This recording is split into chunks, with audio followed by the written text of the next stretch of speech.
Zdravíte, Luka Brasi 10. Chcel by som sa vyjadriť jednému hoaxu, ktorý koluje po internete. Je to takisto dôvod, prečo nevystúpim na grejpe. Hej, určitá skupina ľudí sa snažila nejako očierniť moje meno, vyťahnuť si na mňa nejakú vymyslenú špinu, vytrhli z kontextu fotku z videa, snažia sa tam zo mňa spraviť nejakého fašistu. To video, z ktorého tú fotku vytrhli, nemá s fašizmom nič spoločné. Pridávam ho sem na ďalší slajd, aby ste si urobili názor sami. Poďte sa, každý človek, ktorý v roku 2025 rieši farbu pleti, náboženstvo a odsudzuje na základe toho človeka, aby sa mal dať liečiť, alebo keď chce, môžem ho v kľude vyliečiť ja pestiami a hánkami.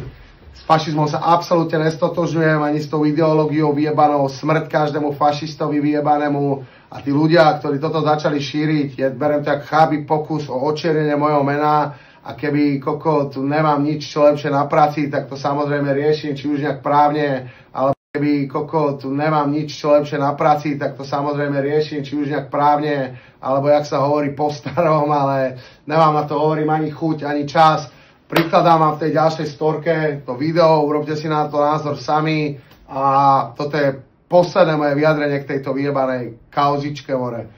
Vy, čo sa to snažíte šíriť, čo sa v tom vyžívate, že našli sme špinu na Brasiho, toto vám tak ľahko nevíde ani neprejde. Pravda je na mojej strane, Boh je na mojej strane a idemo. Belasi, ole, ole, naša láska jediná. Je to pata cicina. Mama!